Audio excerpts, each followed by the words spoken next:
All right, guys, welcome to the Gay Games, an alternative to the Olympics where activism is encouraged and everyone's an athlete. Tom Waddell, an athlete in the 1968 Olympics, created the Gay Games, first held in 1982 to celebrate LGBTQ inclusion. The Gay Games are still held to this day, with the next round scheduled for 2022 in Hong Kong. The Gay Games. Didn't Tom Daley, the diver, just come out as gay and he's competing in the regular Olympics? I wonder if he's participating next year in the Gay Games. Interesting as well that this Tom Waddell, the athlete who competed in the 1968 Olympics, the guy who created the Gay Games, just know the term coronavirus was coined in 1968. The World Trade Center construction began in 1968. It came down 33 years later in 2001. And there's so many 33s, guys, connected to the Gay Games. So this is where I got the information from. Them walking around with their rainbow flags. But yeah, I didn't even know there was such thing as the Gay Games. Talks about inclusion. Well, can straight people participate? Because if not, that's not inclusion, is it? So look at this. The Gay Games sprung from activism. The first Gay Games were held in San Francisco in 1982, where transmission of HIV had peaked among the city's bustling gay community.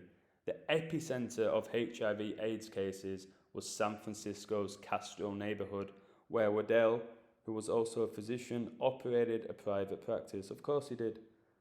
Just know the Church of Satan, guys, was established in San Francisco in 1966. San Francisco.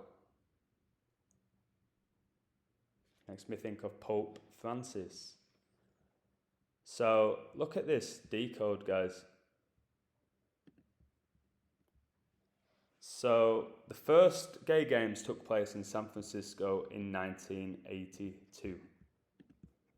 Okay, San Francisco has the skull and bones numbers, of course. So 202.76, and then you got skull and bones.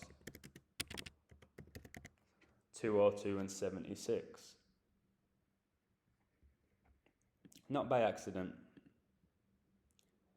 So at the 1968 Summer Olympics in Mexico City, Waddell, the guy who created the Gay Games, he placed six among the 33 competitors. Check this out. What an absolute joke. So, where is it? Early life, no. Medical career, no. Sporting career, here it is. At the 1968 Summer Olympics in Mexico City, Waddell placed 6th among the 33 competitors. He broke 5 of his own personal records in the 10 events. So check out the 33s here. It's going to blow your mind. This number is definitely connected to homosexuals. So we're told this guy died of AIDS, which I'll show you here. Cause of death, HIV/AIDS. And just know that AIDS equals 33. Of course it does. Gay equals 33. Gay Games, as they call it now. 33. It used to be called the Gay Olympics, now it's the Gay Games.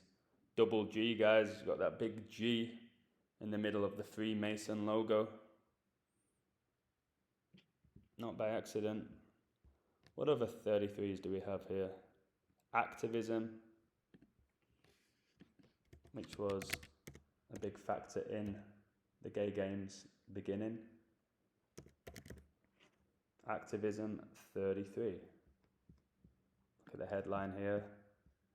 Welcome to the Gay Games, an alternative to the Olympics where activism is encouraged and everyone's an athlete.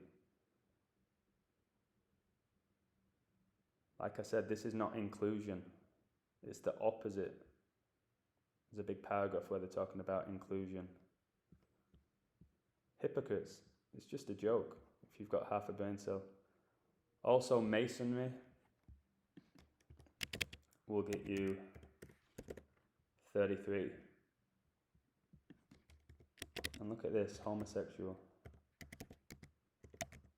We'll get you 137. And just know that 137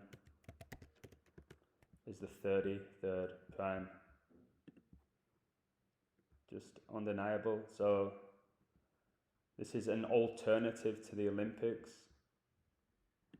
And when you type in the word alternative, you get 46 and 71. When you type in Catholic, you get 46 and 71.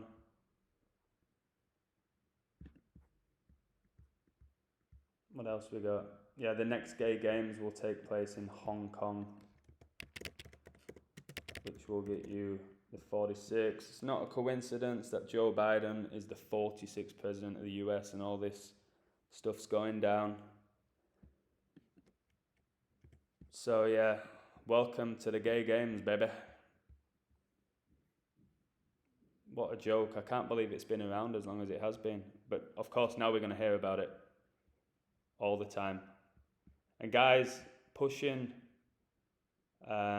these things like the gay games and transgenders and promoting homosexuality, guys, the whole thing is promoting depopulation. If only people understood that. Okay, it's not about inclusion and acceptance and making the world a better place. It's about depopulation and stopping people having kids. And more people are becoming gay because, I don't know, the media are pushing it. And a lot of kids, teenagers, they're confused at that age. And now it's just getting forced down their throat with things like the gay games. So yeah, another ritual. By the way, this community, which the Jesuits came up with, guys. What is it? Lesbian, gays, bisexuals, trans and queers or something. Gets you 58. And Freemasonry gets you 58. Guys, it's the Freemasons, the Jesuits behind all of these agendas. And they somehow present it in a way where this is an amazing thing when it's not. Above all, though, the gay games are an event for queer and trans people to gather safely, play sports they love, and be themselves without fear of intolerance. What? What an absolute joke. What an absolute joke. And like I said, this year, so many athletes, celebrities are going to come out as gay and trans because they'll be forced into it. Like Caitlyn Jenner was forced into it. Her name now 201, like the Jesuit order. Bruce Jenner, now Caitlyn Jenner. I'm sure he's going to be involved in the gay games. He was an Olympian. He's definitely going to be involved. But yeah, in regards to the HIV and AIDS, it was Fauci who was involved with all that at the beginning. And he's involved with coronavirus right now. Anthony Fauci, the little Jesuit. So there we have it, guys. Another great decode showing you how ritualistic everything is. And I, for one, will not be watching the gay games.